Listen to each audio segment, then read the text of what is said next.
Welcome back, Truth Seeker.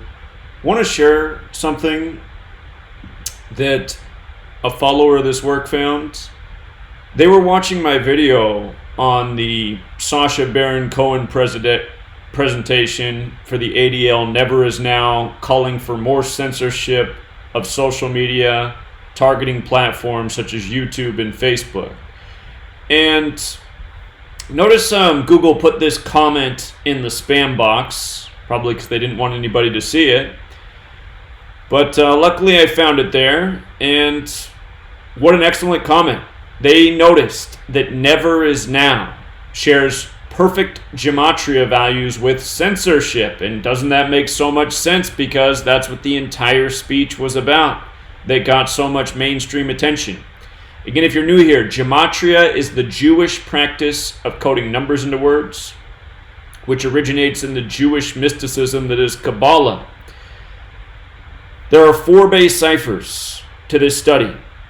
The alphabetic order, which is known as English ordinal, the alphabetic order with the rules numerology, which is known as Pythagorean gematria, or on Derek's calculator, he's titled it full reduction, the reverse alphabetic order, and the reverse alphabetic order with the rules numerology.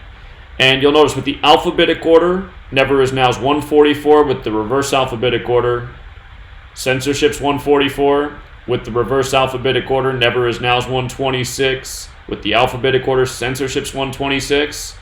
And then in both reduction values, both 54. And again, just in case you missed the 2-hour video I did, where for whatever reason the sound was really quiet, and for all the people who left a comment about the sound being so quiet, I mean, don't you guys have a volume up button? I've tried it out on the 2 cell phones I have, one for the Gematria hotline, one for my personal phone, and I tried it out on my laptop as well as the sweet lady's laptop, and when I turned the volume all the way up on all of them, I was able to hear it pretty clearly. So I'm just like, why does everyone need to leave a comment about how quiet the volume is? Is it like you're too lazy to move your thumb on the volume up switch? I mean, come on, people. I do, yeah, and again, I don't know why the volume was low. I haven't changed any settings for any videos, but it was lower than normal, but still, with the volume up, you could hear it.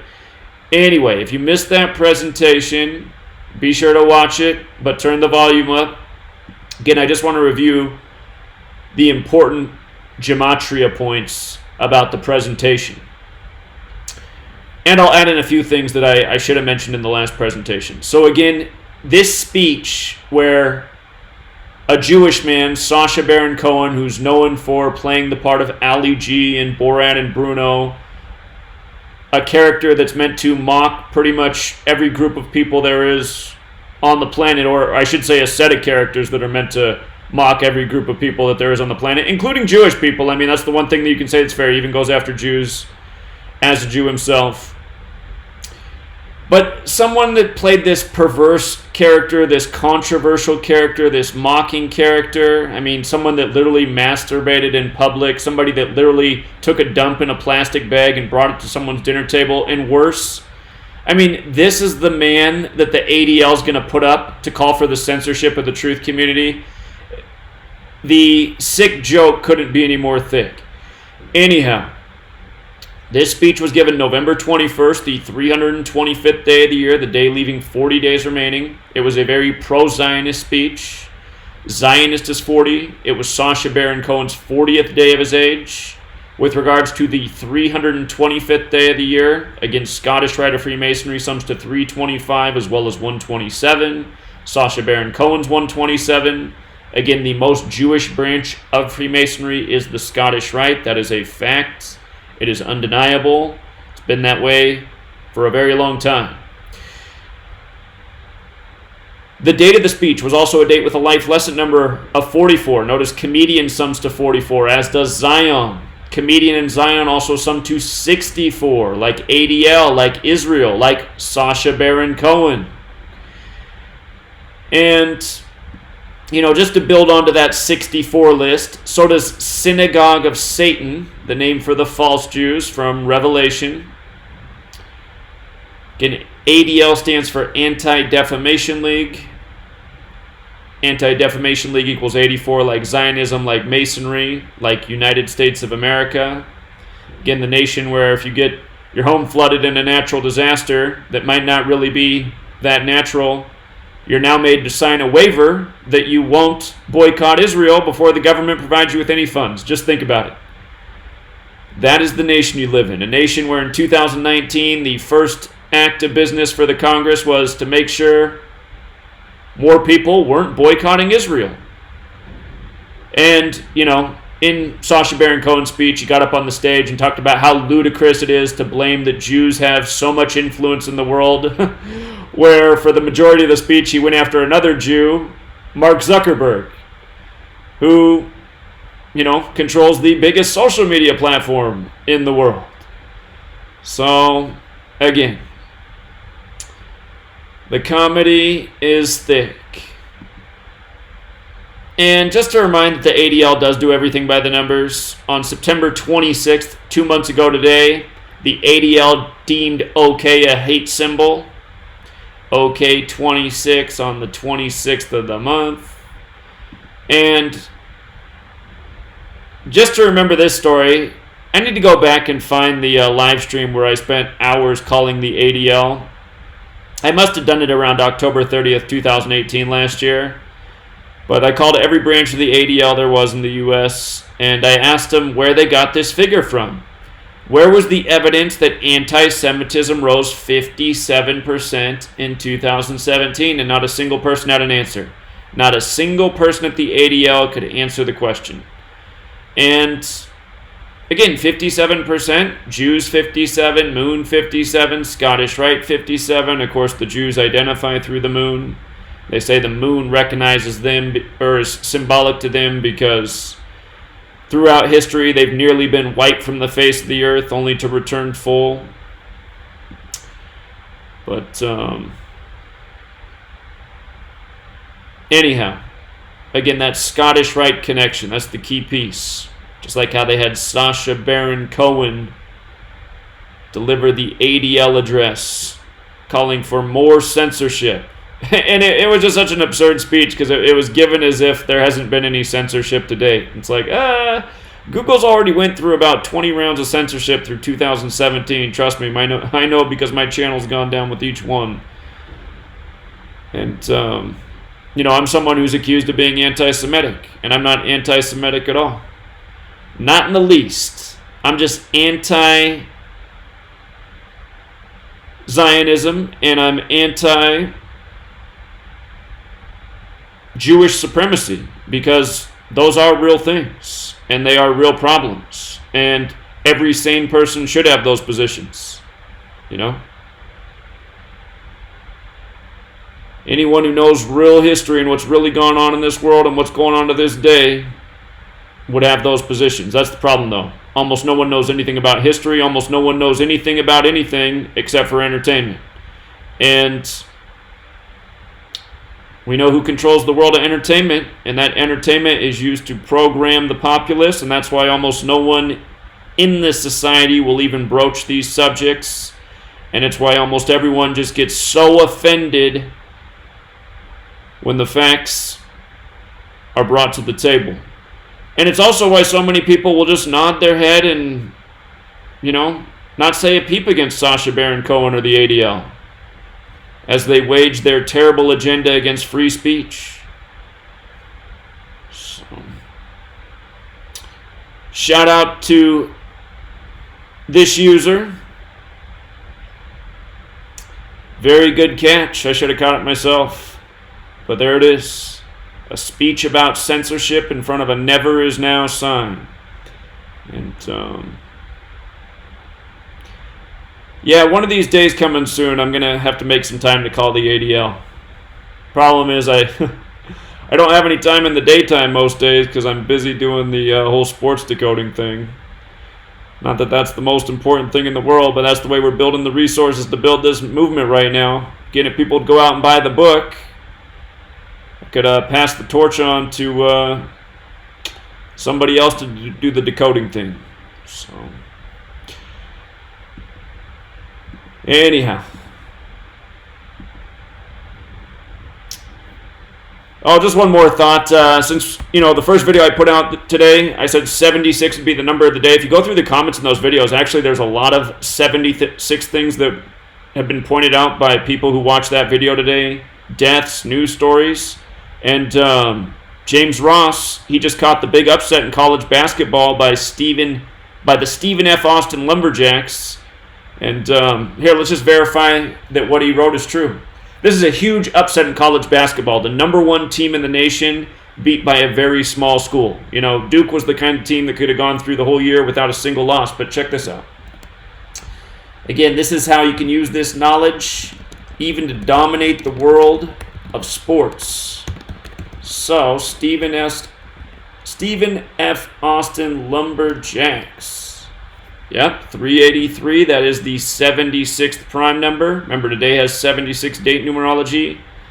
Headlines dominated by this number. And also 149, just like he wrote, the 35th prime. Today leaves 35 days left in the year.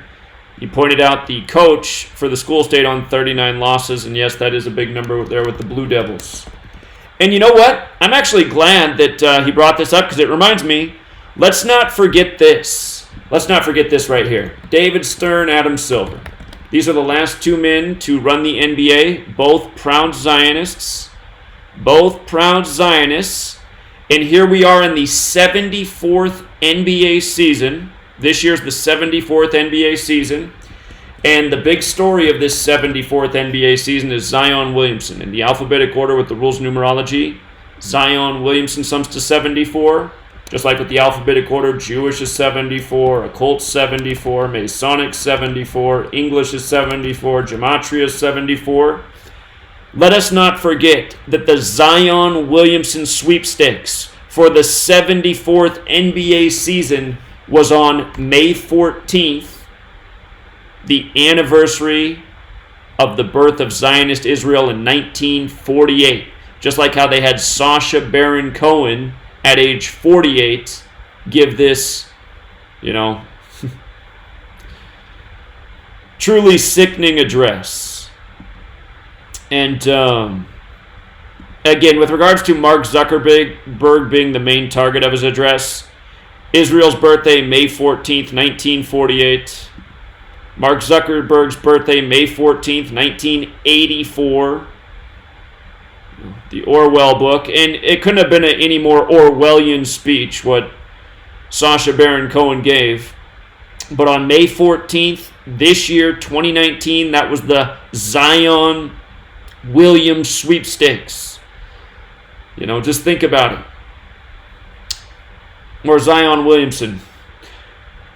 May 14th. And if you watched ESPN on May 13th, they had a big segment about all the Jewish rabbis praying for Zion to go to New York. And instead his teammate went to New York from Duke. So, and if you want to know just how, farmed so many of these athletes are for their sports careers, Blue Devils equals 111. Duke's in Durham, North Carolina, which is 111. Duke tends to dominate tournaments in New York. New York's 111. Of course, September 11th happened on the day, leaving 111 days left in the year. But look at Zion's full name, Zion Lateef Williamson, 111. I imagine someday he will end up on the Knicks, probably after his earlier part of his contract's up. And let me type in his name one more time, without the middle name, Zion Williamson. Or Zion, wait, what am I doing wrong here? Zion Williamson. There it is. That's his name.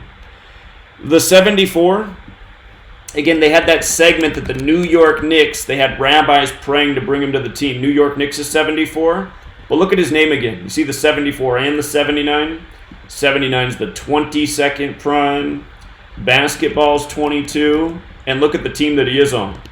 The New Orleans Pelicans. New Orleans Pelicans, 79. Pelicans alone is 79. And again, you learn these riddles, you can see right through the games every single night. We said 13 would be the number of the day today in the NBA. Clippers would beat Dallas and pick up their 13th win. Dallas is 13, just like how the Patriots beat Dallas with 13 points this weekend. So Clippers get the 13th win tonight.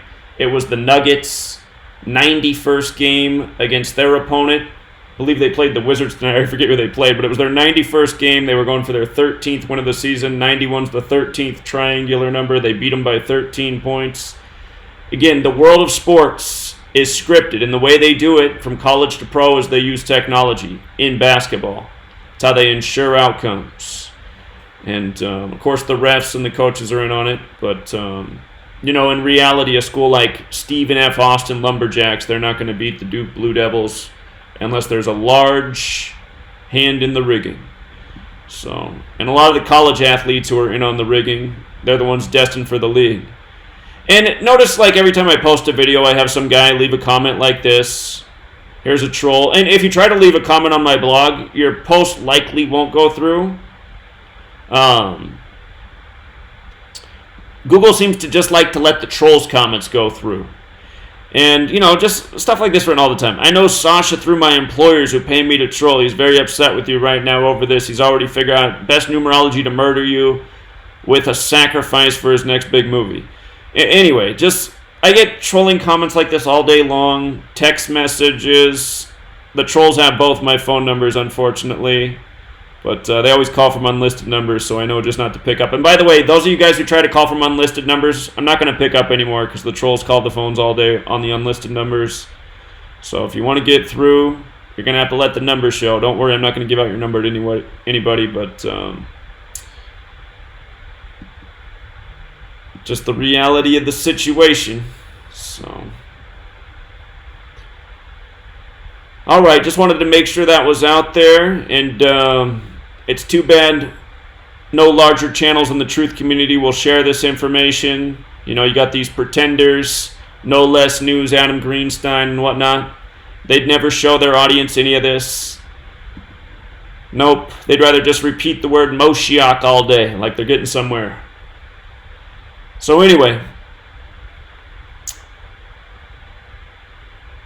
I think we've said enough.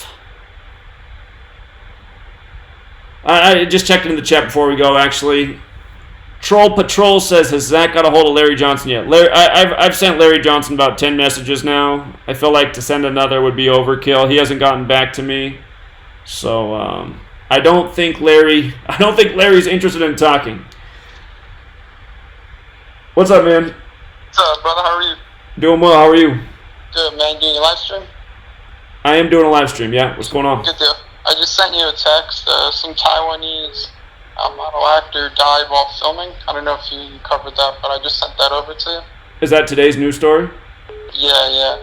And then there was something where they shut down a New York City train station. I believe it was in Astoria, Queens Broadway station, I think, for climate change. And they flooded it from the outside. So I'm wondering if they're trying to give a subliminal message of flooding New York City. Huh. Interesting. All right, I'll have to check that out. All right, brother. All right. Stay well. All right, appreciate it, man. Yeah, and for the people in the chat saying that there's no technology in the basketball, go watch the video that's on my sports channel from last year. And I'll let you know before you watch that video of Damian Lillard's three-pointer, his 37-foot three-pointer that curves through the air like a baseball. Before you watch that clip, just know you can also go back on the Patreon page and you can watch the live stream from that day before the game was played. And our prediction was that the Blazers would win by 1 point on a Damian Lillard buzzer beater. That was the actual prediction. The Blazers were a 1.5 point favorite. I said, don't get beat on the money line. The money was huge on the Blazers. I said, I see a 1 point victory here so they don't cover the spread. And I see it coming on a Lillard game winner because it was perfectly synced up with Lillard's birthday. We talked all about the number 37. The headline was Lillard 37-foot game winner.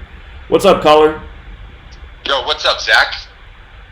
Just doing a live stream. Nice. I'm watching it right now. I'm doing a live stream too. You know me from before. This is Ezra, but right now my channel is Buy Bitcoin. Yeah, did you see the Gematria community helped expose what Bitcoin is yesterday? Dr. No. Savage 84 predicted it'd be a big pump day yesterday, and he was right on because Bitcoin equals 36, and there were 36 days left in the year. It goes to show it's manipulated by the exact same people. Yeah, there is some certain whales that do control some of the pumps. Yeah, so But it just shows it's no different, man. It's controlled by the same people, the same way they rigged the market. It's no different. Zero. But even if it is, the benefit of it is that there's a finite. They can't print more, so it's deflationary just by design. To me, it's the worst kind of currency because you have like the power grid go down. It's absolutely worthless. Yeah, but never in the history of humanity has the power grid unanimously gone down everywhere. Never is now. Never is now. Well, there's solar panels running in Antarctica, bro.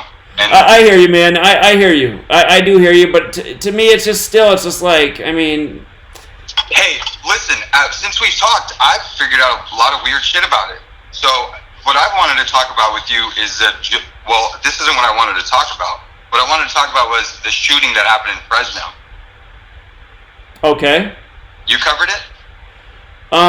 Was that the party shooting, like the sports party shooting? Yeah. Yeah, I covered it. What do you got? Oh, nothing. I just live nearby. Oh, okay. But the names were very odd. I got to look into the numbers in the names. I'll watch they were Asian, if I remember right. Yeah, they were Hmong. Yeah, that's right. Yeah. The big Hmong community here. Yeah.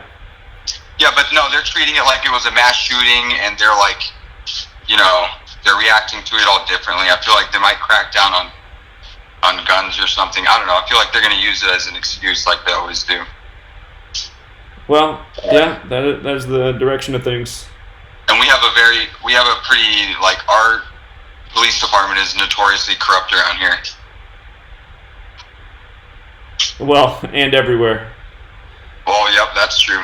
But so about Bitcoin, so every time that the way that a Bitcoin is comes into existence is these miners, they are mining blocks, and every 144,000 blocks, you have what's called a halvening. That's pretty crazy. So isn't 144 a death number? 144? Yeah. It's more of a time number, but yeah, it does have a relationship with death as well. It's a time number? That's even more interesting because it's all having to do with time. Every 10 minutes, a block is mined. And so every 4 years, that equals out to 144,000. Yeah. And so what happens is the amount of Bitcoin that are mined, every time a block is mined, you get a block reward. And the first block reward was 50 Bitcoin. And every 144,000 blocks, that reward gets cut in half. Huh. Very interesting. So that's the whole idea why the price goes up, is because it gets more and more scarce.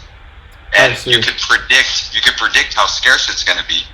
And the whole innovative thing about it is this is the first digital type of thing that has proven to be scarce. Like all other digital things, you could just recreate a copy that's indistinguishable from the original. This is the only thing that is scarce and digital. So it could be sent anywhere in the world digitally, instantly, to anywhere that, has running electricity, like you said. But there's lots of numbers involved in it, like that 144, every 144,000 blocks. Like, why did Satoshi Nakamoto, or whatever conglomerate of big superpowers that created this, why did they specifically choose that number? Why not 145,000 blocks? Why did they choose 144,000 blocks, Indeed. I'll look more into that. But yeah, 144 is a special number. It's a biblical number, and it's a time number. So I'll check that out. But it's very vital to Bitcoin, dude. Mm-hmm. Yeah, I'll do some research on it. So also this, they chose the first block reward to be 50 Bitcoin. And after that first happening, it turned into 25 Bitcoin. And then right now, we're in the time time of a 12.5 Bitcoin block reward. And coming up in 150 days, about 150 days, is going to be the next block happening, the block reward happening. And when that happens, the price goes nuts. Huh. Yes, okay. Because, dude, all assets, all commodities, it's all based on the stock of that commodity compared to the flow of new production of that commodity. So the reason why gold is rare is because it has a very high stock to flow ratio. So the stockpile of gold doesn't deteriorate or diminish. It remains over time, and it you can't really destroy it. You could just reclaim it. You could chemically recycle it, and so it doesn't get destroyed. And the new production of gold is about 1.4% of the total supply. So it would take 52 years of current mining production of gold to recreate the entire stockpile. And so the stock to flow ratio of gold is 52. Okay. Huh. And the stock to flow ratio of other metals is way lower. Like stock to flow of copper is like 1. It would take 1 year to recreate the total world supply of copper, because copper is like easy to mine.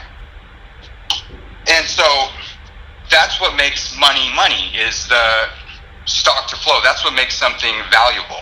And so Bitcoin has a current stock to flow ratio of 25. It would take 25 years of current mining production to pump out the world circulating supply, which is around 18 million Bitcoins. And next year, next year, in less than 160 days, that is going to be doubled, because the amount of Bitcoin, new Bitcoin being produced, is going to be halved. So the flow is going to be cut in half. That's going to create a supply shock, and the stock to flow of Bitcoin is going to be around equal to gold. Dude, honestly, it doesn't matter who created Bitcoin. It's open source code. Have you ever heard of Linux? Yeah. So Linux is used by the Air Force. It's used by the military. It's used by some of the biggest companies in the world. You want to know why? Because it was open source and it had the best developers in the world working for it. Anything that's open source and that actually works is going to get support from these like computer nerds. And the best developers in the world are right now developing for Bitcoin. The smartest people like in this field, they're all innovating for Bitcoin. And you could look them up, they're not, I'll tell you what, they're not chairmans of the Fed. They're not chairmans of a Chase Bank, They are. But eventually they will be. I mean, that's the thing. I mean, the bankers aren't going to let themselves get beat by the crypto market. That's why I think they already control it, honestly, man. That's why it's so secretive and no one really knows who it is. I mean, it's obvious they're moving us towards electronic currency. That's the whole reason that I just can't get behind it. I know that's the direction they want, because it's just the surveillance state. Electronic currency is so much easier to track. But nothing is easier to track than what we're already on. And no, that's not true, man. That's not true. For example, here, let's just be an example. How are you going to be the college weed dealer anymore if it's on electronic currency? I mean, they're legalizing weed, but I'm just making the point. Just like, 90s college weed dealer.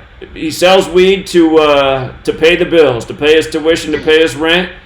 How's he going to do that in the electronic currency? My weed dealer now takes Bitcoin, and it's way easier for him to do that than it is to take cash, because he would have to deposit the cash in his bank, and eventually the IRS. Okay, man, I'm sorry, man. I'm rolling my eyes at that one, that your weed dealer takes Bitcoins. Maybe he does, but I mean, Bitcoins don't pay for anything. Nobody's paying the tuition with Bitcoins.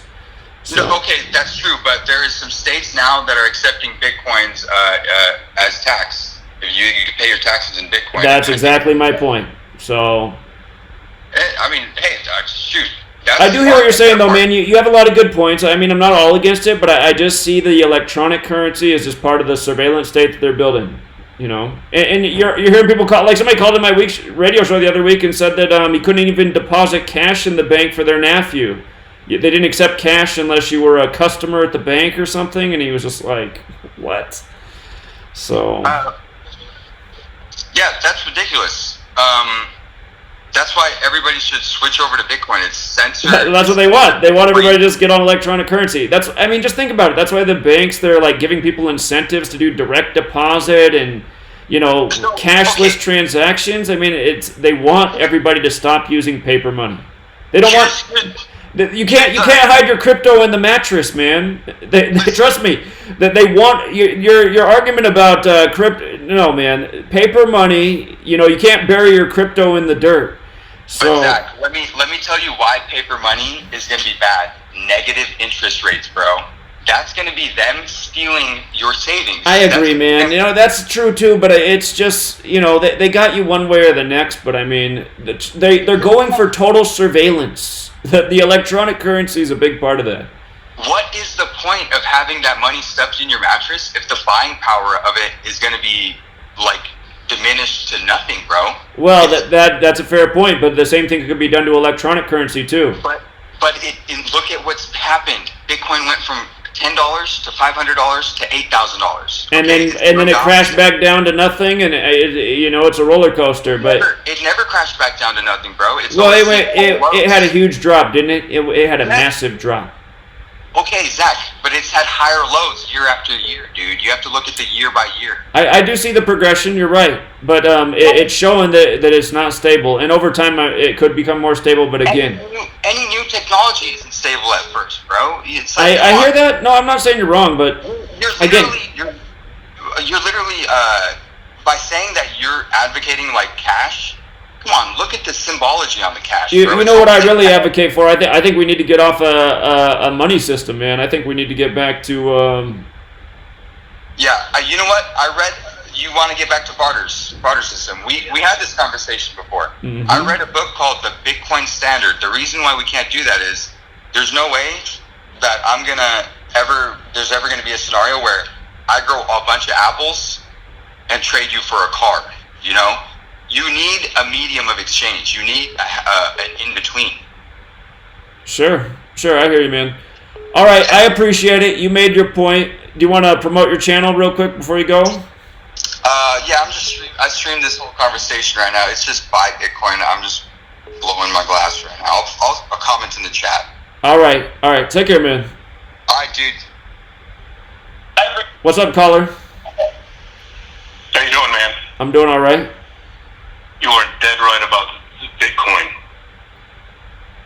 Yeah, I don't trust the electron. Yeah, I don't trust it, man. I don't trust it. There's a guy named Dan Pena. He has a training seminar about QLA. It's a way of doing mergers and acquisitions. Anyway, one of his famous comments is, people are going to be shocked when they finally find out who's behind Bitcoin. He goes, and it's not some Japanese guy. Exactly. His name codes out to Freemason. Same people who have their symbolism all over. He hinted as much, and he called the high for it. He goes, get out of it or sell half and keep half. And he was right. He's a bit of an insider. I suspect he's a high-level Mason. He's a pretty cool guy. You can see his videos, but his name is Dan Pena. He has a QLA method.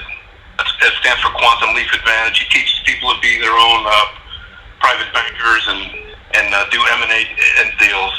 But you were dead right. This whole cryptocurrency is to get people into the mania, get people into the idea, and to make it hip and make it. The prior caller, everything he's saying is correct to a sense, but once everything's on a blockchain, they can see what you're buying. They'll see everything when it's electronic, man. They'll see every last thing. Everything. And they'll be able to control everything. If they can see everything, they can control everything. And that means they can do a reverse ration. And in the age of hacking and everything, I mean, I've already had all my online accounts hacked. It's just like, I'd rather have my money buried in the dirt than somewhere in some electronic vault. It's like, okay, you're a family of 4, you can't buy more than 25 pounds of potatoes over the next 30 days, or whatever. Right. They can ration anything on a blockchain method. And in fact, they will. Okay? You can guarantee, what you're saying is absolutely right. They will ration you, and they'll say, this is how much you need, this is your income, you can only spend this amount on this amount of goods. This is what you're going to spend on toiletries based on your income. Yeah. And if you become if your carbon footprint is more than X amount, you're going to be charged, you're going to be taxed more. We're moving toward a transformative transactional environment. They started this stuff 15, 20 years ago. Broadband enabled it. Exactly. Somebody just made a great comment in the chat, too. Kathy says, yeah, and then the IRS will be able to collect every last penny on taxes. I mean, you can't tip. I mean, it's like when you leave somebody a tip, you want to leave them a cash tip so they don't have to, pay a percentage to Big Brother. Bitcoin. Nothing under the table. Right, exactly. Just, right. So. Nothing under the table. Your smartphone will be the bane of your existence, if it already isn't. It already is. Right. So anyway, that's all I wanted to add. But your gut sense is spot on. And another thing, I grew up in I grew up in an AT&T household. I saw the internet before the internet became a household name. Unix was always open source. That came out of Bell Labs. Okay, everybody just had their own version. So these people who are like, ooh, I think this is open source. There are dozens and dozens and dozens of versions of Unix. It's all been open source. AT&T gave it to the world, okay? So this nonsense that Linux is the premier open source of Unix is a bunch of malarkey. In fact, you don't want to run your critical systems on an open source system because you have security issues with it. So. Right. Anyway. Appreciate it, friend. Take it from a guy who's lived it over the past 30 years. But anyway, that's just my 2 cents. Yeah, I appreciate your 2 cents, man. You take care. Okay. All right, good. Yeah, and this Satoshi Nakamoto, the supposed person behind Bitcoin, notice his birthday's April 5th, 4/5, and look at how Nakamoto and Bitcoin are both 45, and then just look at everything else about it. Caller? Oh my gosh, I finally got on. You did it. What's going on? Yeah, man, I have a lot to say. I've been listening to your show for some time now. And I actually did a college presentation on GEMATRIA, and I blew a lot of people's minds. Yeah, I had everybody look at your blog and everything, but I could only talk about it for like 7 minutes. What was your 7-minute presentation? I'd love to hear it. It was just about basically ABC 1, 2, 3. The introduction. Because I know a couple of channels ago it was like a video of basically the introduction to GEMATRIA, and it was like an hour long, I think. Uh-huh. So yeah, I did something kind of like a summary. But I wanted to call in to talk about the whole Bitcoin conversation, and I just think everything right now, it's all spiritual, and everything is just a preparation for the New World Order. And every time I listen to a call, I don't hear anybody talk about it. It's like, yeah, everybody talks about all this, other stuff going on with the celebs, what Trump and everybody's doing, but it's like these people are possessed or overtaken by a demonic entity, and nobody seems to want to address that. And with sports, it's like, yeah, okay, everything has technology in it, but yeah, there's demons behind the scenes who are controlling a lot of this. Well, it does seem that there's definitely a spiritual layer and a magic layer with a K on the end. So I do hear what you're saying. I think part of the reason more people don't broach that subject is just because even trying to give people the most simple explanation, they're already, dismissive and to add that layer, just a lot of people in mainstream society, they're just nowhere near ready to go there. So, for example, when you gave your presentation to the class, did you bring up that component? I couldn't because with college you can only touch on so much as far as religion and stuff and other people's beliefs and right. I get that, and that's kind of how society is, though, too, right? Yeah, and I've heard you speak about college before, saying it's a whole bunch of BS. And I'm actually in my last semester, and me and one of the girls at my college, we were just talking about how all these professors are full of crap, all this propaganda. I'm in the class, and you have people throwing up the pyramid, whether it's classmates, teachers. It's like everybody's controlled by a bunch of BS. It's all lies. It's like, I had actually, one guy told me he wanted to join the Rothschild, become wealthy. I thought it was some sick joke, but he was like serious. And I'm like, what is the world turned to, But yeah. There's just so much that you can discuss. Even when I didn't know a thing about gematria, I grew up playing basketball or whatever, and I'm like, when I started to see college, I'm like, I know it's fit. I just want to know how. And then I searched, and I was able to find your channel, and you spoke about, the technology around the rims and stuff, and I started to see it. And it's like, once I saw it, I couldn't unsee it. It's like, well, who the hell is really good nowadays? Where are these people really coming from? Everybody's controlled by bloodline. They have handlers.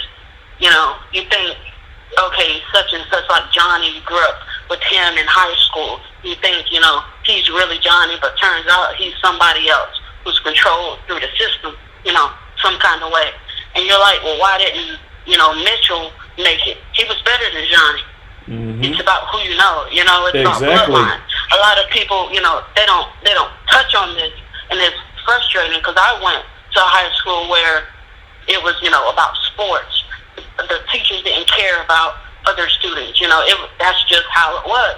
And now seeing the people who made it, like Ben Simmons, he played against my high school. And Ben Simmons, let's not forget what happened the night he got drafted to the league. He went to the draft with his cousin. His cousin was supposedly hit by a car and killed later that same night. Yep, sure did.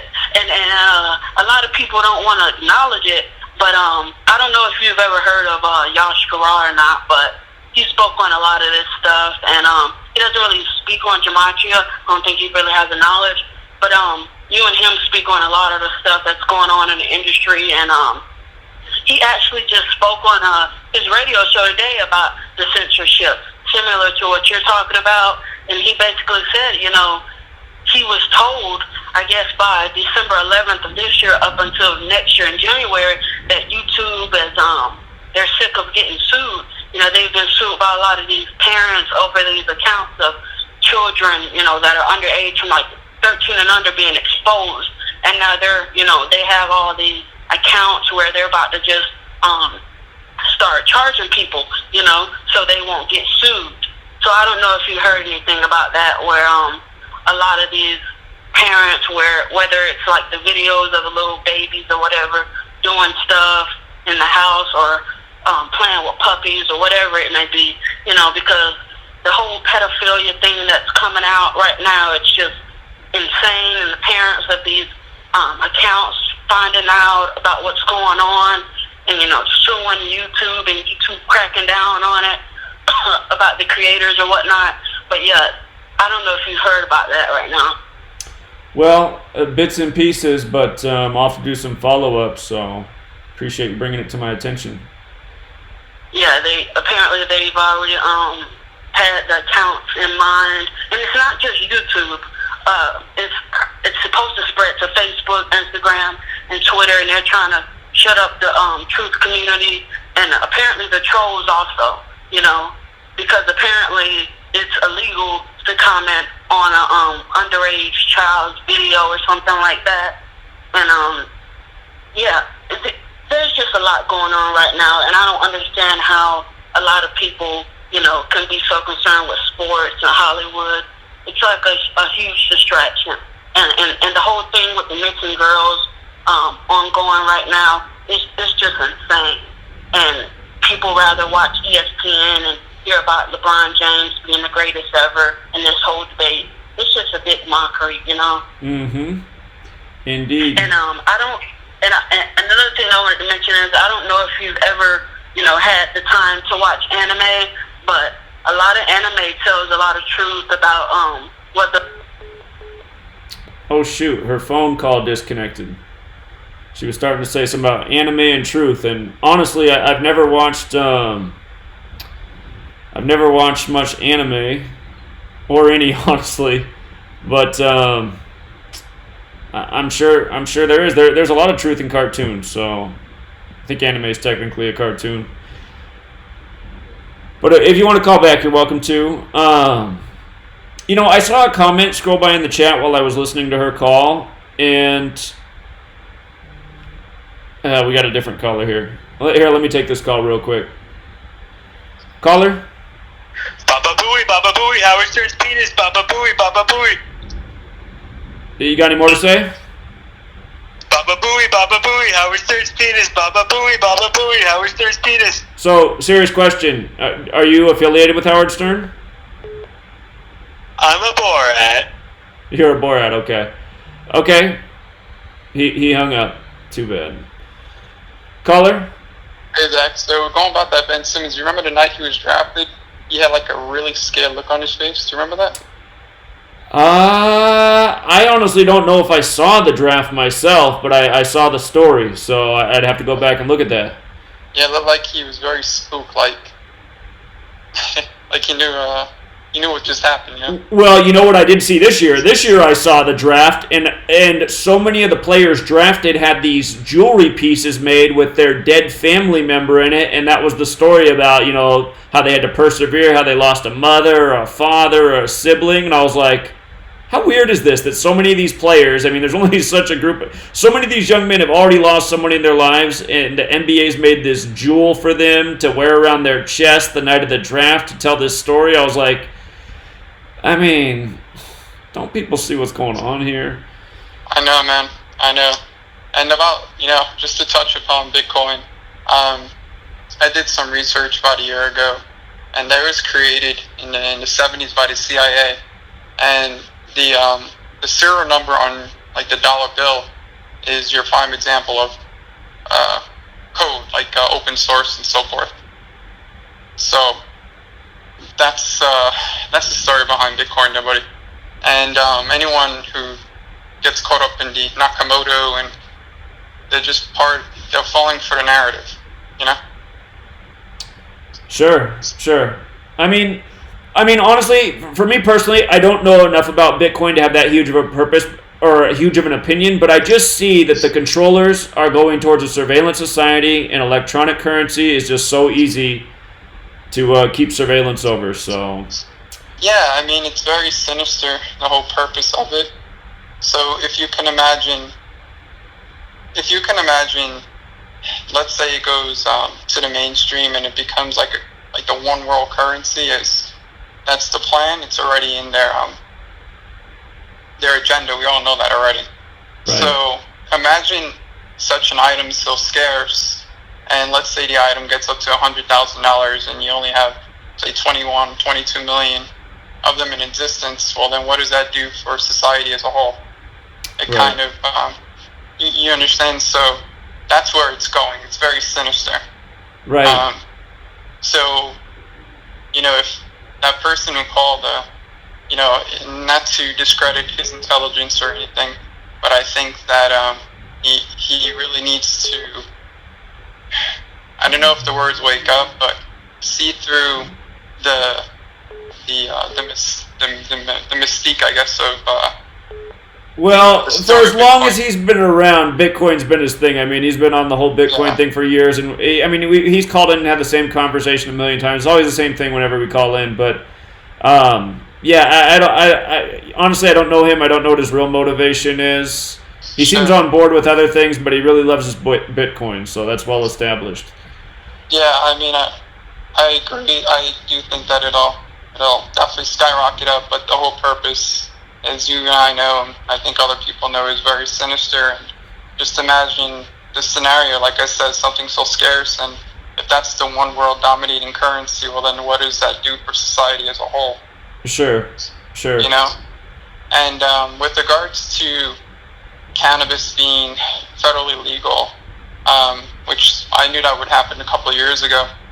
I just thought it would be later, to be honest with you. But I think that the whole purpose is, you know, it does amazing wonders from a medical standpoint.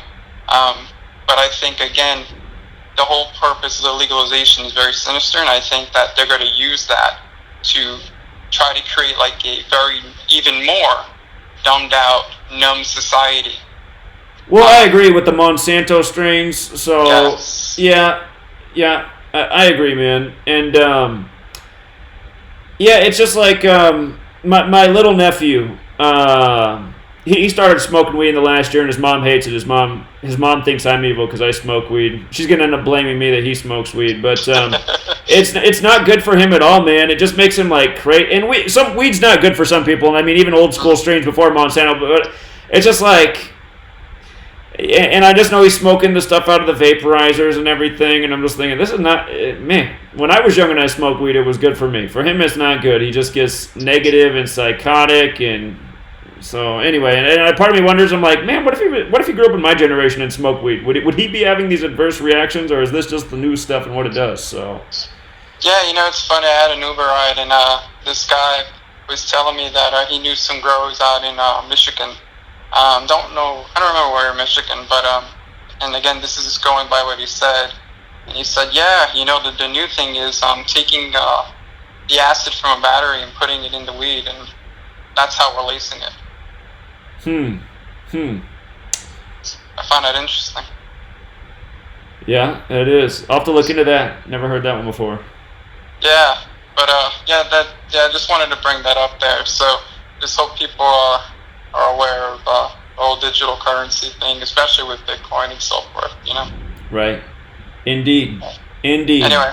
All right, man. Brother, thank you. All right, take care. Okay, so what I saw somebody say in the chat is that we really got to do something to stop this censorship and ADL supremacy. And I mean, we do. And that's why I started speaking out when I did. I mean, if you've been with me since the beginning, this is the stuff I've been talking about since 2014. And in 2014 and 15, I was saying, I don't know how much longer we have to speak out before it's just totally shut down, before, you know, there's laws like there are in Europe where you can be jailed for speaking about these things. That, for people who don't know, there's certain nations in Europe where if you question the Holocaust, you have to go to jail. And we are heading in that direction in the U.S., and it'll extend beyond topics such as the Holocaust. Caller? Caller? I was muting your screen. Hold on. Okay. All right. I gotta respond to that caller who just called in. Okay. First of all, thanks to the Uber driver financial advice. Really, that was a lot of help. Well, and second of all, let me just try to put together what he said, that when he said he figured out Bitcoin. So the barcode or the number, the serial number, not the barcode, serial number on a dollar bill is basically just the same as the Bitcoin. Like, what was he trying to say? That the CIA made it in the 70s? That was the most complete, like, mindless nonsense I've ever heard. Bitcoin was mined, and the first one was mined in 2009. Okay, you know what? We'll set up a topic on Bitcoin, and you can do a full presentation. I'll sit there and listen, and again, we can hash it all out. We can have people call in about it, get all sorts of people's different opinions. Let's not do it tonight, though. I want to talk about the Zionist thing right now more than I want to talk about Bitcoin. Okay, wait, the Niners thing? Zionist, Zion, what the whole video's about. Oh, the Tasha. Yeah. I mean, the Tasha thing is the same old story, dude. It's just the merchant pushing censorship. But I still need to make the point that I was about to make when you called in. The most important point that needs to be made. Dude, look at censorship resistant. Okay? Bitcoin censorship resistant. What did Assange use when nobody would allow him to? PayPal shut Assange down. Bank of America shut Assange. All these people shut Assange down, except Bitcoin. All right, but seriously, man, here I will do a video on a live stream. Not right now, but you know the number to call. And we can set it up, okay. And we'll have people call in, and we'll hear different people's opinion. I'm sure there's all sorts of people who watch these videos that have experience with Bitcoin, and we'll just see what everyone's got to say. All right, my friend said something good. You're going to need something that has a cap on it when they're printing money into infinity. You heard of this whole repo market scam that's going on right now with the repo market? No, what's going on?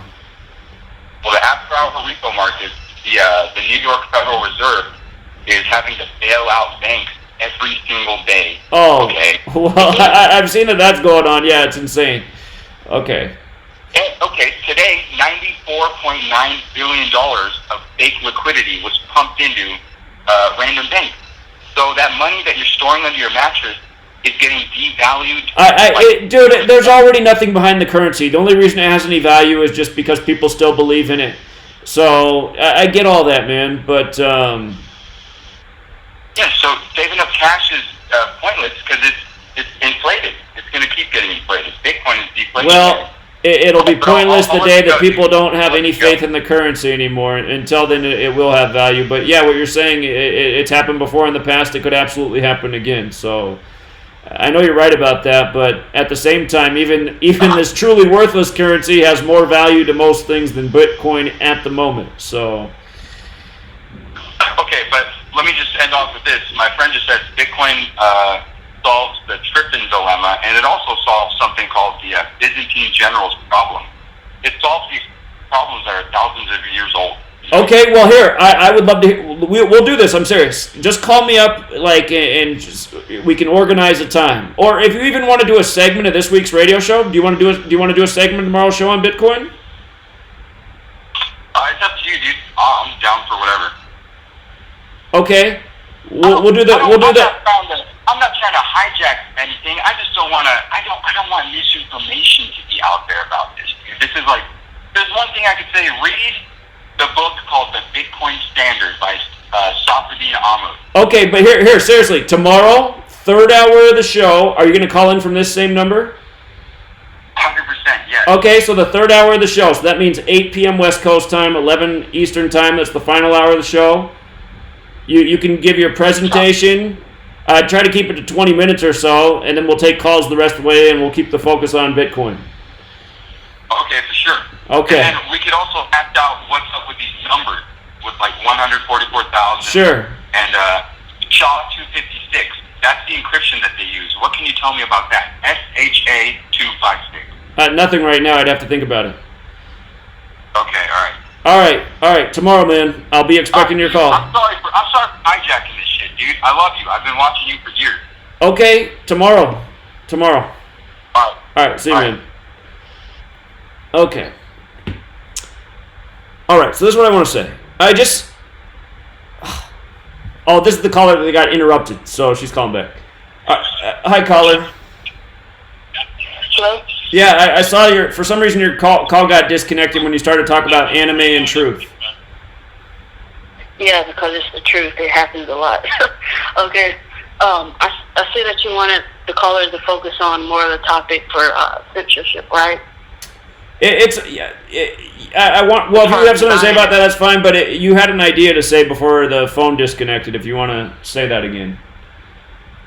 I don't really remember, but as far as like the whole Zionist and everything, I'm sure you already know everything's already controlled by them, the bloodline, and And to my point of view, as far as Bitcoin and everything else, is just leading up to the chip, you know. But you did mention earlier something about Ben Simmons, and I don't know, somebody in the chat or a caller might have said he looked a certain way or something. But I don't remember what you mentioned about him. What I mentioned about who? Ben Simmons. Oh, Ben Simmons. I just talked about how the night he was drafted number 1 overall, his guest in attendance, his cousin, supposedly got hit by a car and died. Oh, yeah. I know what I was talking about, because I went to a sports school, and a lot of this stuff I didn't see then, I understand, but, you know, when I came across your channel and you talking about gematria and how all this stuff connects as far as politics, sports, and all these false flags and stuff going on in the world, yeah, a lot of it started to make sense. And it seems as though the real issues that they're pushing underneath the surface are out there. But when it comes to sports, like right now, I think it's the NFL that's being broadcasted a lot, and the NBA. They're trying to, you know, hide everything. And I know that you mentioned on your channel previously about the whole fight and how it was scripted. You know, and I'm like, man, I wonder what's really going on, you know?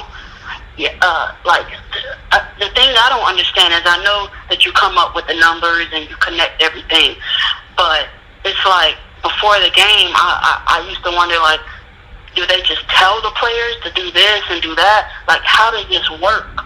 You know, I know that Larry Johnson spoke on some of this stuff, you know, some of the players being in the know about gematria, the numbers, like some of the star players, like Tom Brady, Ben Roethlisberger, and a lot of other players.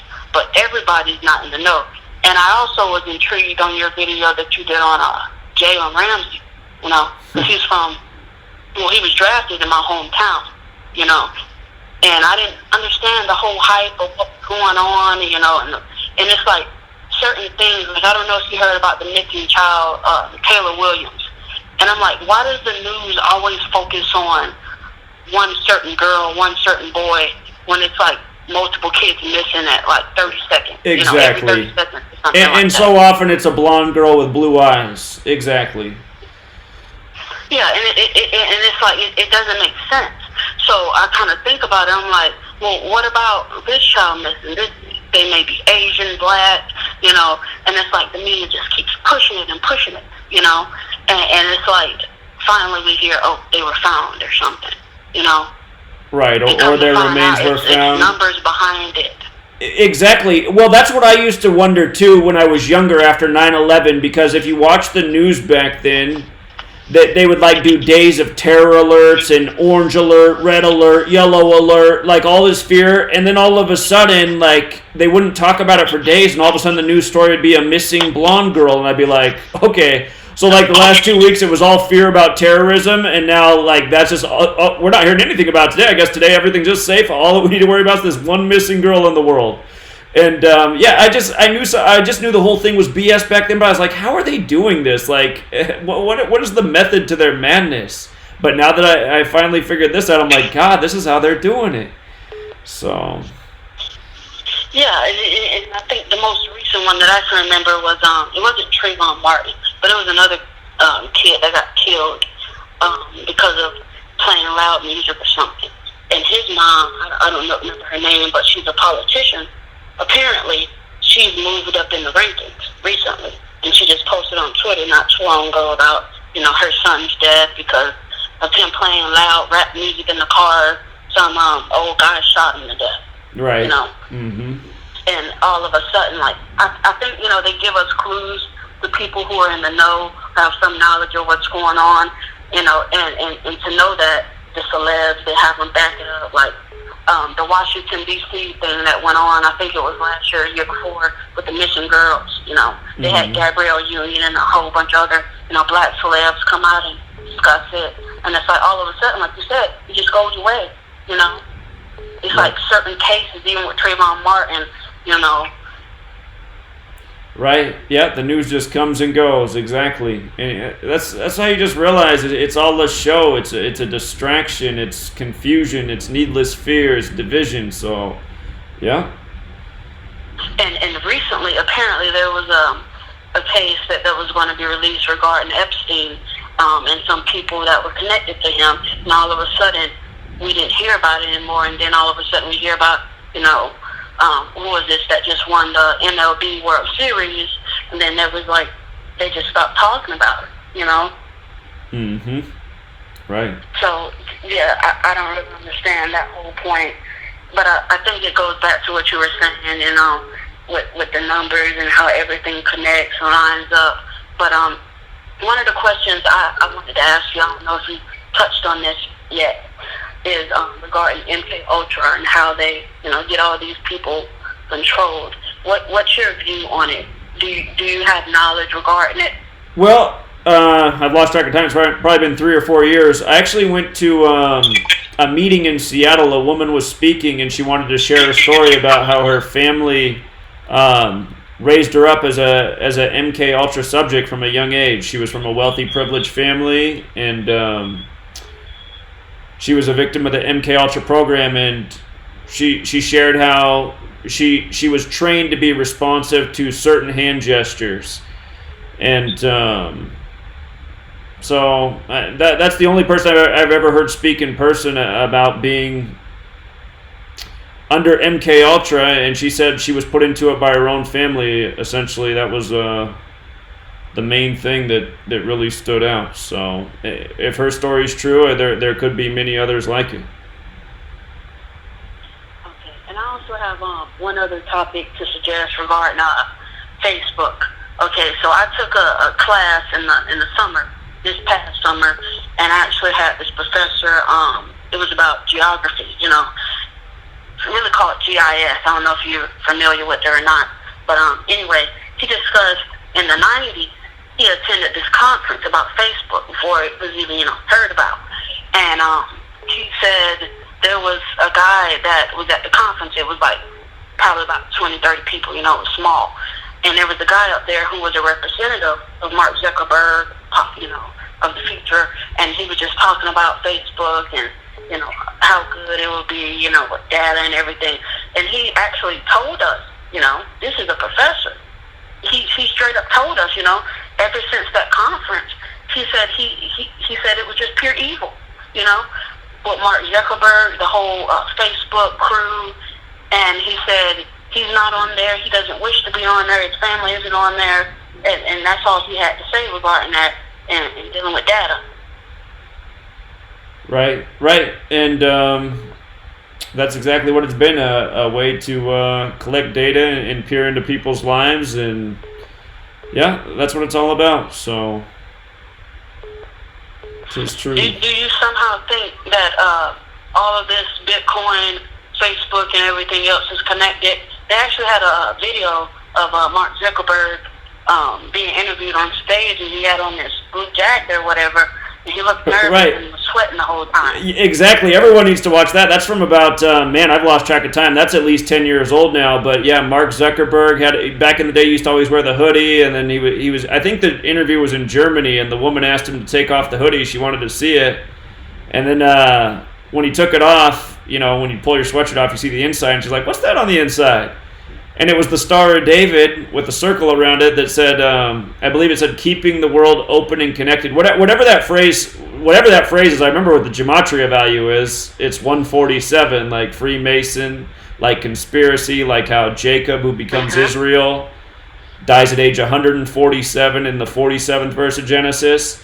But yeah, everybody should see that clip because it is really awkward, and it seems legitimate because Mark Zuckerberg is sweating bullets, like he's super uncomfortable.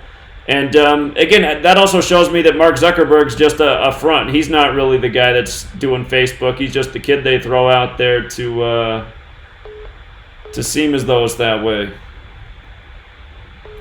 Yeah, that's what I was thinking. That goes back to, I believe, bloodline and everything, because it almost looks as if he's forced to be a part of this, Deep down, he probably hates Facebook and everything going on. But there was a guy who did a video of the connection between bloodlines of all these elite people.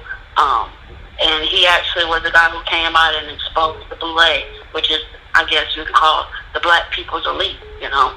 And he showed out how everything was connected by bloodline. And it's like, for example, you hear about Justice Smollett.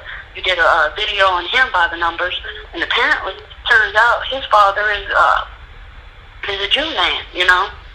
Right. They're coming out saying this guy is very powerful, you know, behind the scenes, but it's like we've never seen him before. And the whole issue with Nipsey Hussle and Lauren London, apparently her father, you know, is a Jew too, but we've never seen him before. Right. Yeah, they like to stay hidden. They like to change their names because they want to make it seem like they don't have as much influence as they do. And that's why at these ADL conferences, they always make it seem like it's so absurd to say that Jews have so much influence. But at the same time, you're like, but wait a minute. You're a Jewish organization, a Jewish man calling out another Jewish man for not enough censorship against things that question Jewish history. I mean, it really couldn't be any more in your face, so... Yeah, because, I mean, I'm grateful that I was able to find your channel, you know, because I've been trying to figure out for the longest, you know, how are they rigging sports? I mean, I knew soccer was rigged, you know. They're always in court fighting over, you know, injustice or games or whatever in the different leagues. But it's like with basketball and football, I didn't really understand what was going on. And, you know, a lot of it, I think, has to do with MK Ultra, keeping everybody, you know, controlled, you know. Indeed. But yeah, if you could get Larry Johnson to come on and talk, I mean, that would be huge. I wish it would happen. I've reached out a bunch of times. He hasn't responded a single time, so I don't know. I mean, to me, it seems like if he's really trying to reach out and have an impact, he'd be willing to have a conversation, but so far, no dice, so... Yeah, you know, I hate to say this, but I just hope he's not being controlled, you know. Because, like, there's a lot of people on truthers on YouTube, not YouTube, but Twitter, who are just frauds, you know, who have all these followers that speak the truth, but yet they won't come out and say what they did when they ran the industry, you know. It's like a lot of them are just being protected. Well, exactly, and the thing is, before Larry Johnson did his interview where he put out the word gematria and said he appreciates the people doing this work in the community, before that, about a month before he did that, I'd made the video when he first made headlines for calling out the effeminate agenda and how the mainstream emphasized that phrase that he used in his tweet, effeminate agenda, which equals 82, like Vesica Pisces, which is the shape of the football. And when he posted that tweet, it was 82 days from his birthday. So I was like, what he's saying is true, but is he being put up to this? I mean, that was the thing that I covered in August when the news first broke. So, Well, we'll check this out. I don't know if you know this or not, but the lady who was actually interviewing him, I heard from somebody, you know, under the radar that woman's a fraud. You know, I don't know what connections she has, but evidently she's a fraud and she's connected to some people in the industry, and she's somebody else who speaks out on the injustice of, you know, trafficking of children, drugs, and all the other stuff going on. But I don't know. I was shocked that they did the interview together, but I was told not to trust that woman. I saw a lot of people leave comments saying they don't trust her and she's a shill and stuff. It's hard to know what's true. I mean, a million people think I'm a shill too, even though I'm not. So, I mean... Yeah. Well, I mean, your accounts have been shut down time and time again, you know. Well, people still think I'm a shill anyway. It's like, yeah, exactly. I mean, is that not enough evidence for you how many times I've been censored and shut down? But, so, yeah. Wow. I mean, at this point, I really don't know what to say, but do you possibly have, like, a podcast where you do a lot of your work and talk during the week? Because I know there's a lot of them up right now who don't have any parts of, like, censorship, like Spreaker. They have a thing going on, Deezer. Well, that's the plan. I want to get back to doing a daily podcast and spending more time trying to help this work reach people. Because, I mean, right now I spend 6 days a week doing private podcasts decoding sports to help gamblers. And that's not exactly what I want to be doing. I mean, I like helping people earn money. Personally, I don't even like gambling, which is the irony of what I'm doing. But I'm spending so much time doing that because a year ago I was doing a daily podcast, and I want to get back to that. So I'm trying to figure out how to transition. I'm trying to figure out how to hire people to do what I'm doing now so that the work can be distributed. So the goal is to get back to a daily podcast and get back to doing more of this work like I'm trying to do this evening. So. Yeah, because, I mean, at this rate right now, YouTube is just, I mean, they're really cracking down. Things are falling apart. You know, a lot of these YouTube stars are selling out left and right. I mean, it's becoming a phenomenon at this point, you know. And there's a lot of accounts. I don't know if you know about Black Child, his account or not, but he was a truther and he got censored. And I've heard under the radar, apparently somebody visited him and he hasn't been the same since. Well, he did get censored and shut down, but I gotta be honest, I wasn't ever the biggest fan of his work. I liked elements of his stuff, but he'd always do something in a video that would just kind of make me cringe. For example, I still remember his Kanye West upside down shadow video, and I was like, is he serious, man? Because every single person who stood at that podium had the exact same upside down shadow. It's the way the lighting was. But he made it seem like it was just Kanye West, and that was proof that there was a demon above Kanye West. I was like, okay, well, if it was true of him, then it was true of every single person. Because he didn't cover that in his video, and he made like this hour thing about it. I was just like, either somebody just sent him this clip and he didn't research it at all, but to make that long of a documentary and as much video editing as he does, I was like, he's trying to. So anyway, I just see so many people in the truth community who do somewhat good work, but then they always have this super dishonest angle, and I always felt that way about Black Child. And here's another person that I reached out to a lot just to see if he was interested in sharing this work, or especially the code of how 42 and 59 is used out throughout history, and he never got back to me. So, like what I'm saying, from what I've heard, I don't know if this was during the time that you watched that video, but somebody met with him, and they got him shut up, you know, and to the point where he changed. And there was another truther out there who was talking about the truth, and then he was met, you know, by somebody. We don't know who these people are, but he was met by somebody, you know, and apparently he went from talking about truth to talking about fiction all the time. Mm-hmm. So apparently he lost a lot of subscribers. But I mean, with Black Child and all the others, you know, and I think the main one right now that's being watched is Stranger Than Fiction, you know. He's trying to get his own website and get funded by that, by setting up his own Patreon account or whatever. I don't know, but I know YouTube is really going to be cracking down, and apparently they're supposed to be finding a lot of people by December 11th up until next year of January. Yeah, they're supposed to be finding people who make videos targeting children but don't label it that way. So if they tried to come after me for that, I would just I'd go get a lawyer, because I've never made any videos targeted for children. So and also they're coming after the trolls also, or just people who commenting on the in the comment section saying, oh, that's a cute child or whatever. You know, they have all these people already written down, and they're saying the fines are possibly in 100,000, you know. I heard it's 43,500 the maximum fine that they'll be trying to give out to certain people, but it's supposed to be for people who are targeting children but not labeling that in their videos. So, yeah.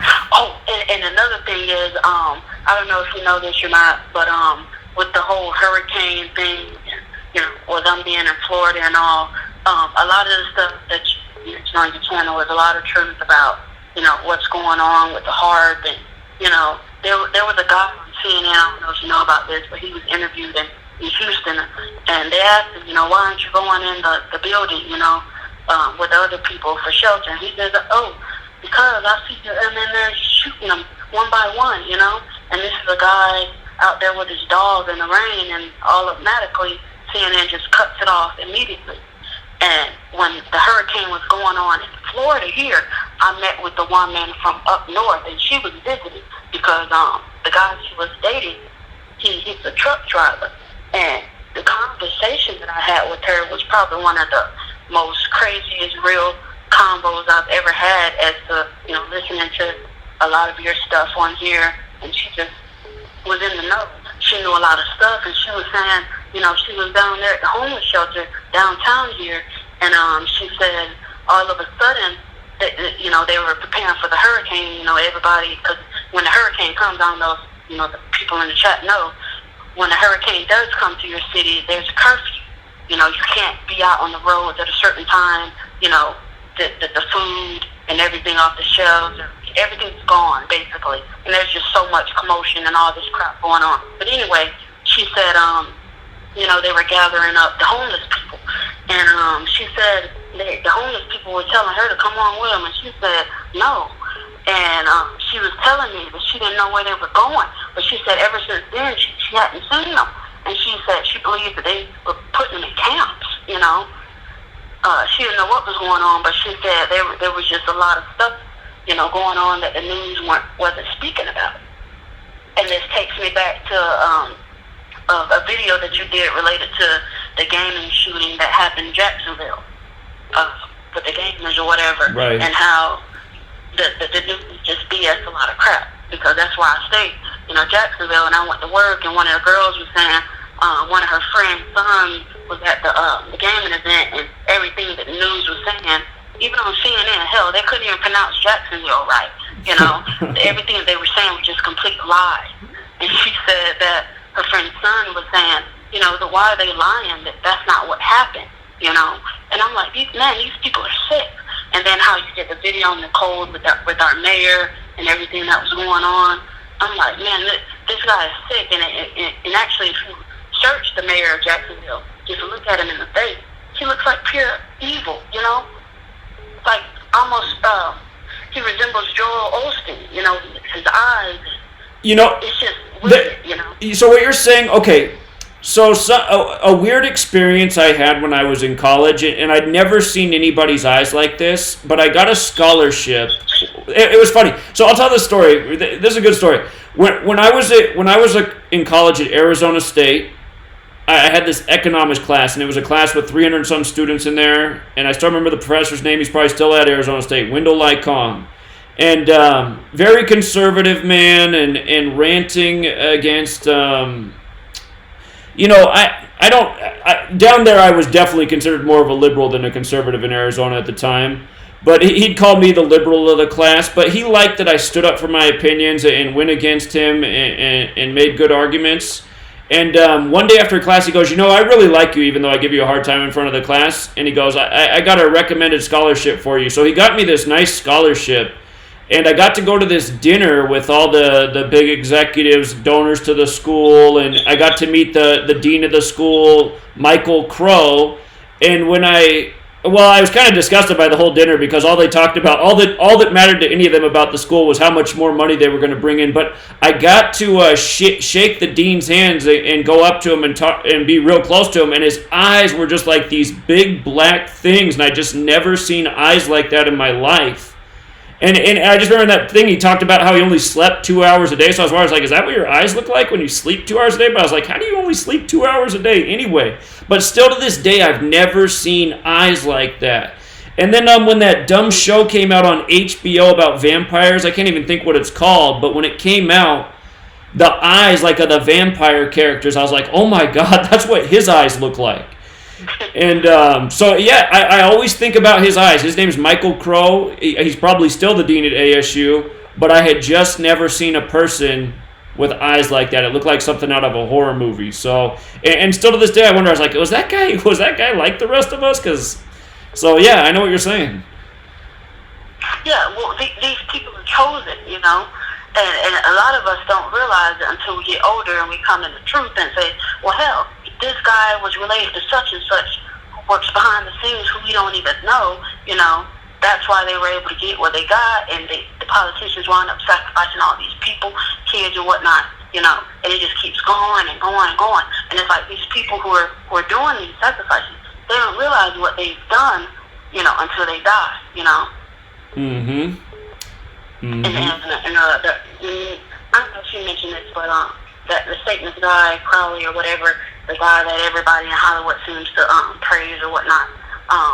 This guy, I was told by somebody, apparently in the HBCU colleges, they have all these symbols of his and all of these symbols of Satanism, and it's like people wonder why all this crap is going on in the HBCUs of the black universities, because apparently HBCUs were put in place directly to spy on the blacks. You know, I don't know if you are familiar with Boule or whatnot, and Martin Luther King. And yeah, Boule was the branch of Freemasonry that was established essentially for black entertainers, and a lot of black men in entertainment are Boule. So absolutely. Yeah, and it's like they have only black entertainers who go to the college to perform and whatnot.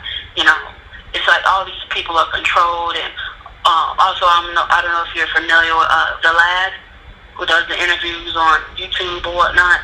And it's like, well, why are they all black who he interviewed? What happened to all the other people, the whites, the Asians, and whatnot? You know, what's going on here? Right. You know, are these people being forced? And I saw your video that you did on YK Osiris. Mm-hmm. And I thought that was strange. I had somebody under the radar tell me, well, he looks kind of like Birdman. And I was like, oh, wow, I didn't think about it like that. It kind of does.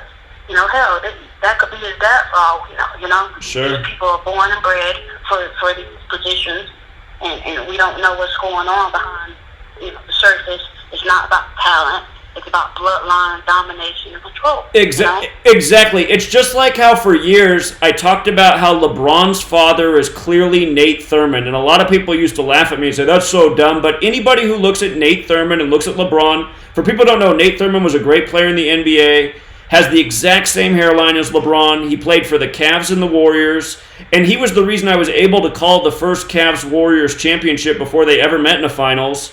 And sure enough, the Warriors met at the Cavs, the Warriors won, then the next year the Cavs played the Warriors, and LeBron James won on the real King James's birthday.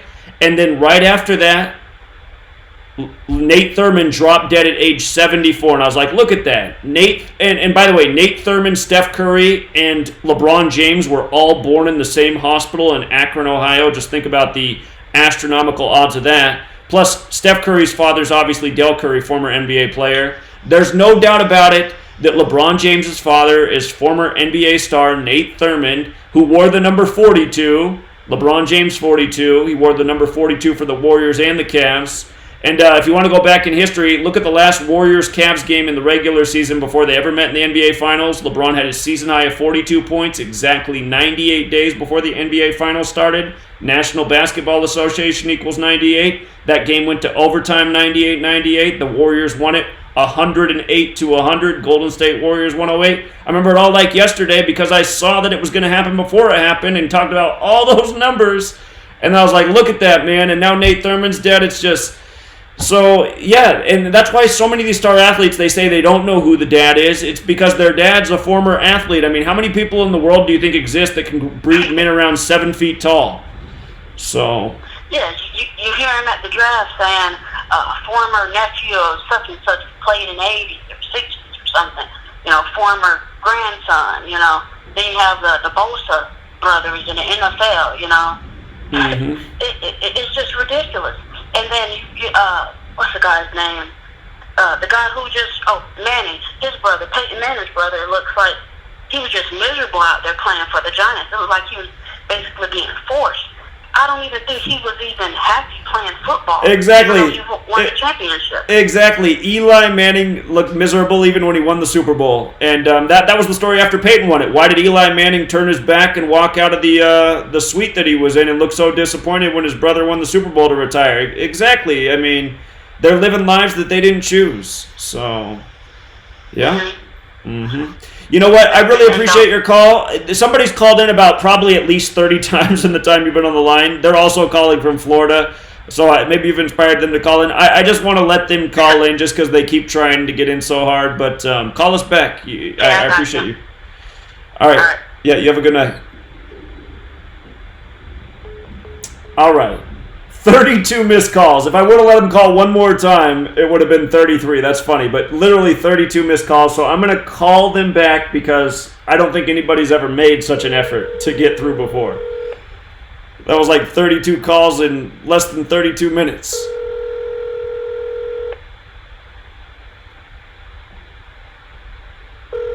Maybe they went to bed. Maybe they didn't think I would call them back. Hello. Hey, you called in a bunch of times, so I wanted to make sure you got through. Oh, hey, I didn't mean to do that, but hey, what you're talking about right now with ADL Never Is Now, have you heard of Ryan Dawson? I have heard of Ryan Dawson, and I've tried to reach out before to him too. He's another person that never responded. Nobody responds to me. I feel like I'm invisible. Well, why? What about Ryan Dawson? Hey, he'll talk to you.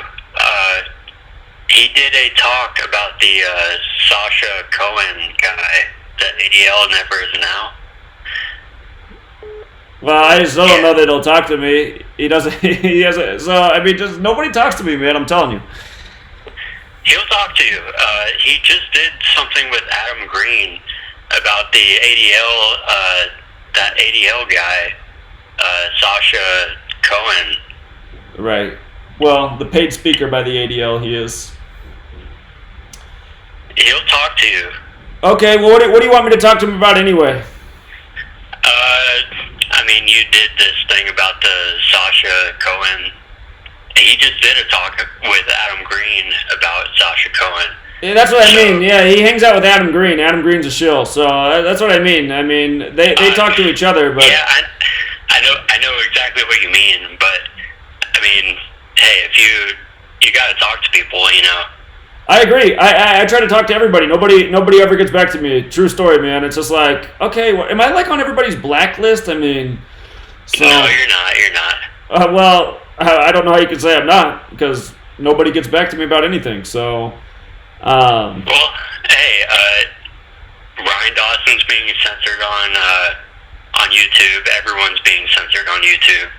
So anybody who speaks about Zionism except for Adam Greenstein at No Less News is being censored. hey, don't worry about Adam Green. Adam Green, don't worry about him. Well, I'm just making the point that he's the only one who's allowed to talk about. You know why they let him do it? Because he looks like an idiot. I guarantee he doesn't even want to have that haircut he has. And look at it now. It looks like he's a lesbian. It's just like, dude, you got like a bad lesbian butch cut. And no offense to lesbians, but it's like, and then he gets on there every time with that shaky, nervous voice. It's like, dude, it looks like you don't want to talk about this at all. You're like anxious and nervous every video. I mean, it's just, it's all by design there with Adam Greenstein. So. Hey, you're not wrong. Okay, you're not wrong. I know I'm not. But hey, give him a chance. Give everyone a chance. You know, you're a good guy. Okay, well, hey, why don't you talk to Zach Hubbard? Leave a message for me. So, if everybody wants to go say, hey, how come you don't have a conversation with Zach Hubbard? Why don't you talk about Gematria? Why don't you share that knowledge since you try to expose Zionism like Zach Hubbard? See then if he responds, because he doesn't respond to me. Okay, we'll give it a try. But you do it all by the numbers. So, all right, man. You know, you can't be wrong. You can't be wrong. Well, you could be. I'm sure I've been wrong a few times, but I know most of the things I say are on point. I appreciate it, man. Thanks for... Hey, sorry for calling in so much. I just didn't think I could get in. Well, you did it. You did it. Impressive. All right, man. Take care. All right, thanks. All right, see you. Okay. All right, I'm not going to take any more calls, you guys. I'm sorry. I have my 3-hour show tomorrow. You'll be able to call in all night. Because I only meant for this live stream to be like 30 minutes long, and it's an hour and 30 minutes long. And here's what I want to say, though, before I wrap it up. I need to figure out how to transition from what I'm doing right now, which is decoding sports all day. Because of decoding sports all day, I'm not able to spend as much time on this work, which is more important. And this work by meaning stopping the agenda that's in place, making us all have to absolutely shut up and be subservient to all lies and tyranny, because that's where society's going. That's what needs to be stopped. That's the reason I don't have any children, because I saw that this is the way the world was going. This is what needs to be stopped. And, you know, right now I'm spending so much time decoding sports and helping people win at gambling, because that's where the resources are to build this movement. It's going to take resources to get this to where it needs to be. I mean, that's just the bottom line. And I hoped that by writing the book that I wrote and released in March of 2018, it would have helped build the resources to do the things I wanted to do, like hire a team of people, like get a news network. And people will be like, well, if you thought you were going to do that off a book, you know what? Because that's how people always respond. Well, that's not going to happen off a book. Honestly, it's not like I need to be a billionaire. I needed to sell like 60,000 copies to the 60-some thousand subscribers I had at the time at $5 a piece to get 300,000 so that I could hire 4 people at a $40,000, $50,000 a year salary and get an office going and the means to have resources to go to places when big events happen and pound the pavement. I mean, that was the goal. That's still the vision.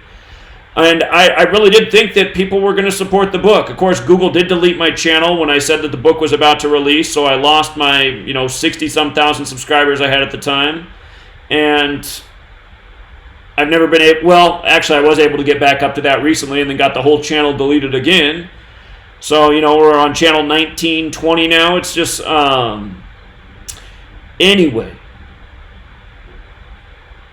Like I said 5 years ago, the time is now to get people to wake up to where we're going. And it's even more time now because, what I was saying was going to happen 5 years ago is really happening. And it's getting closer and closer. I was saying, I said in 2015, I said by 2020, I don't know if you're going to see a truth community online anymore. I said the censorship's on the wall. It was so easy to see that how the ball really got moving after Sandy Hook. Sandy Hook, there was this new added energy from the government, from the media, to really censor the truth community. And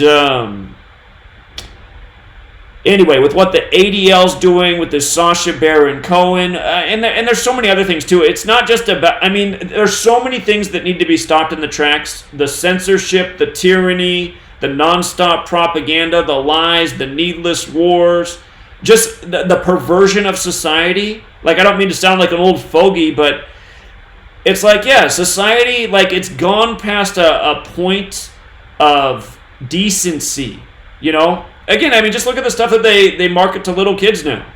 And that's what pisses me off, too. All of a sudden, they're going to go after the truth community for supposedly targeting children with inappropriate material. That's not right. But it's like, the mainstream's not doing this already. Like, it hasn't been doing this for the last decade plus. Who's the main young singer that's being marketed to young teenagers right now? The girl with the what's her name? I think Billie Eilish, the 666 name, walking through burning California with the lyrics about "Here comes the fires, don't say I didn't warn ya." Lyrics about Satan and Lucifer. Really? And they're going to target the individuals, people like myself, and try to sue them. I realized that after I just said to that last caller that the maximum fine is $43,500, but that's per video actually. So that if somebody had 20 videos that they deemed tailored to children but weren't labeled that way, they could be sued $43,500 20 times. Personally, I'm not worried about the type of censorship or being. I am worried about the censorship, but I'm not worried about being sued for that. Because nobody could ever say that I made any video that was tailored towards children. There's no animation. There's no...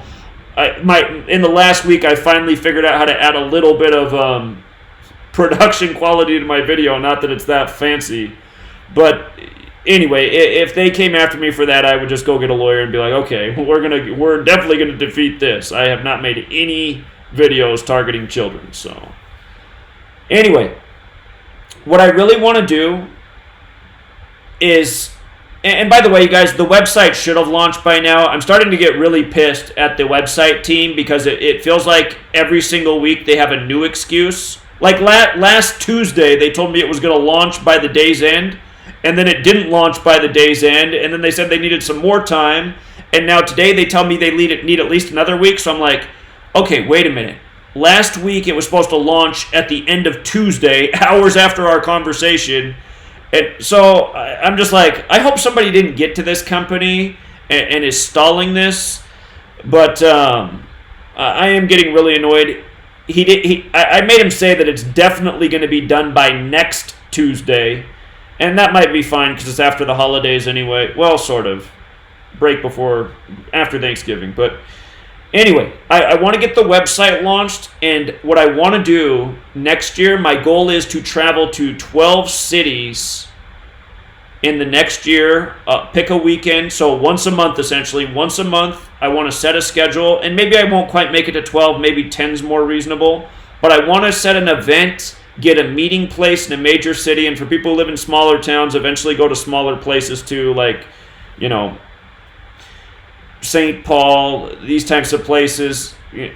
Anyway, I'm just thinking a good goal for next year is to set an event date in 10 major cities, and whoever can come, and just try to get, you know, a gathering and a discussion and help promote this idea of the Free to Find Truth website. Get people to organize, work together, figure out who's in their community, who wants to take a stand against what's going on. Let's create a strategy as a group to achieve what we want. You know, right now because, I mean, the things that need to be done are very difficult things.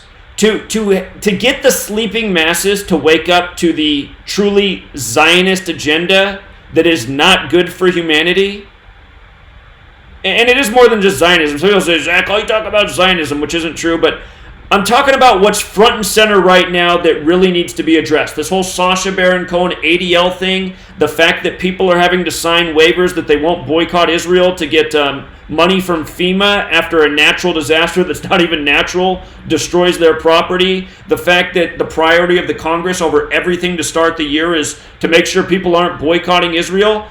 There's a reason that they're doing all this right now. Again,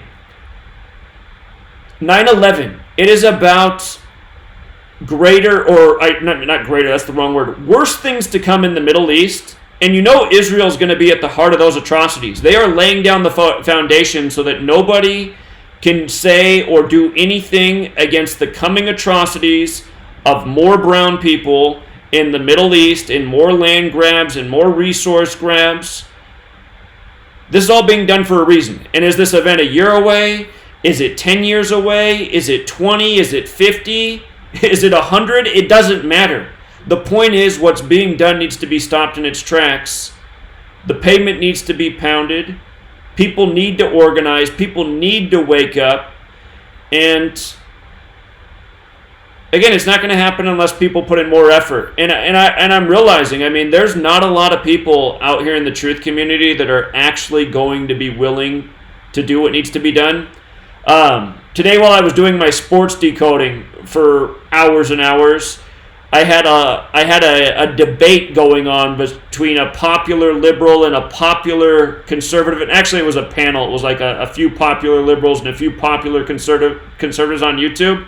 And just the whole thing just disgusted me. I mean, just the whole thing, just both sides. It's just like, these people have no idea what they're talking about. They're living so much in the matrix. They're believing so much in the mainstream.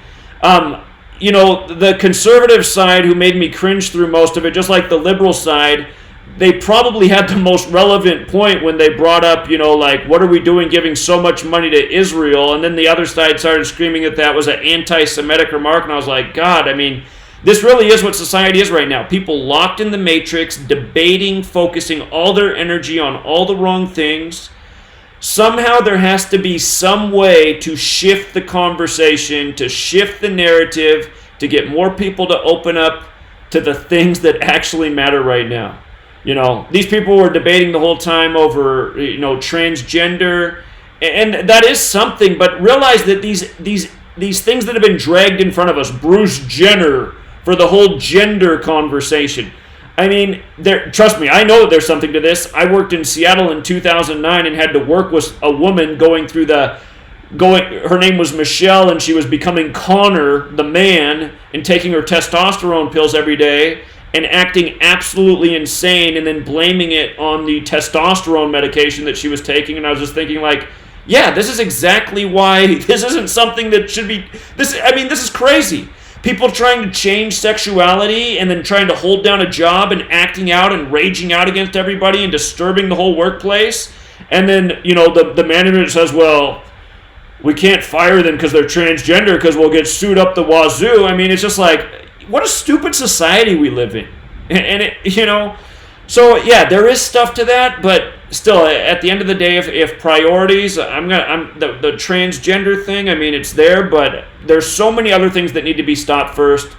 This suppression of speech, you know, the taking away of rights and liberties, the building of the surveillance state, the ongoing illegal wars, the nonstop propaganda media, and realize, I mean, you take care of these things, you're going to take care of the rest of it with it.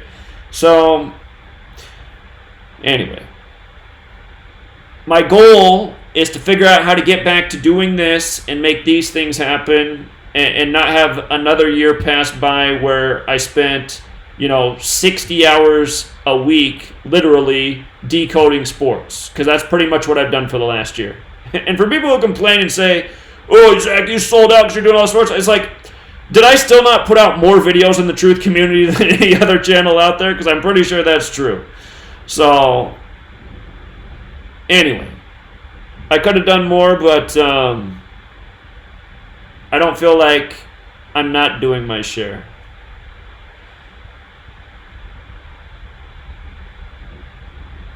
All right, you guys. I just heard the sweet lady turn off the lights and close the door, and that means I'm in the doghouse because I was supposed to be on for 30 minutes, and we're getting close to 2 hours, so. My sweet lady's very patient, but sometimes I feel like I'm a bad guy because, as she'll be telling me, I spend too much time in front of the computer, which is true. All right, guys, we'll leave it there, and until next time.